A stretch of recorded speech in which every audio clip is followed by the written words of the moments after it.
Hi everyone, welcome to HIU 350, Romanovs Ruling Russia, Week 7. And this week we're going to be talking about Nicholas II and his subsequent, his rule and then the subsequent fall of the Romanov dynasty, if I can get my words in order here. I just want to go over a few things that we're going to be talking about this week just to have you guys be prepared. So first we're going to talk about Alexander III and his death, and of course what the effect this has on Nicholas and his rule, and for Russia itself, really. We're going to talk about how Alexander III raised Nicholas and how that had an effect on the way Nicholas ruled, and then again the fall of the Romanov dynasty, because a lot of the principles Alexander III instilled in Nicholas are what keep him from relinquishing power early on in small chunks to save the dynasty. We're going to talk about Nicholas ascending the throne, his and Alexandra's relationship, their wedding, their coronation ceremony, incidents that happened at these events that shaped the early impressions of Nicholas and Alexandra. We're also going to talk about their family life. We're going to get personal with this family. They are very unique, I would say, as royalty. They're very private. They're very religious. They did have some difficulty in terms of bringing forth a son, and how we're gonna look at how that affected Alexandra and how that affected Nicholas, because it affected them differently. We're gonna look at how that affected Russia in terms of them waiting for a heir to be born, because if y'all remember from an earlier week, women can't rule Russia anymore because Catherine the Great did not have a good relationship with her son, and because of that, when she died and her son came to power, he outlawed women ruling Russia because he did not like his mother that much.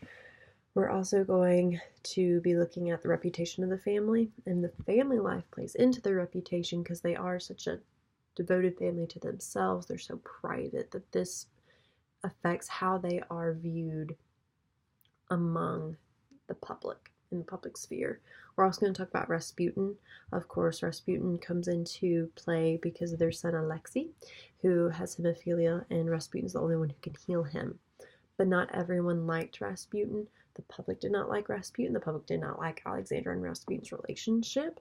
It made Nicholas look weak. Alexandra made Alexandra look too powerful, too manipulative. So we're going to talk about that. We're also going to talk about the Russo-Japanese War, which actually took place around the time Alexei was born.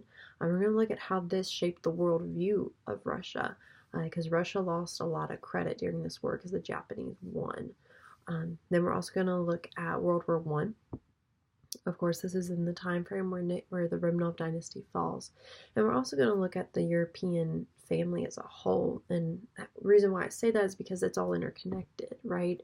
So Nicholas and George the Fourth of England are first cousins. Their mothers were sisters. Then you have Alexandra and Wilhelm.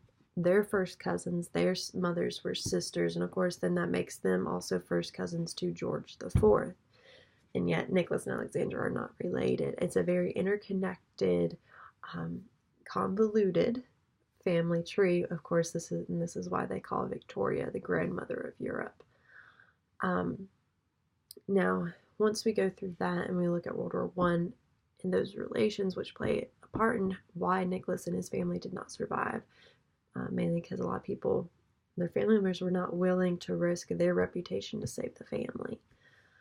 So we'll go through that, and of course we will go through the deaths of the Romanovs and what happened to them after they died, what happened to their bodies and how they were found. And then of course that will lead into week 8 when we will look at the rise of the Soviet Union.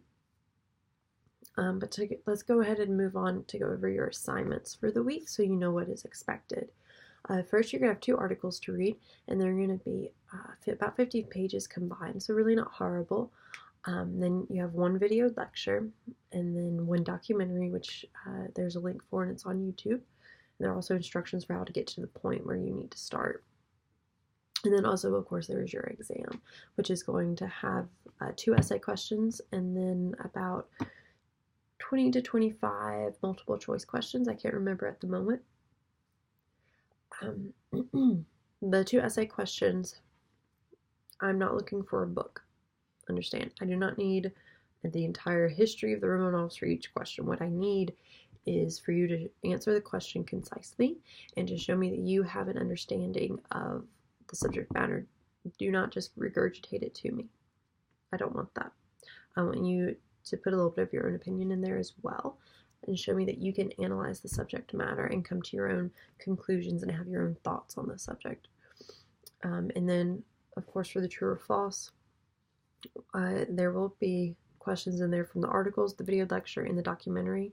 I can't tell you which one has the most, but they will all be intermixed in there, so make sure that you read everything, watch everything closely.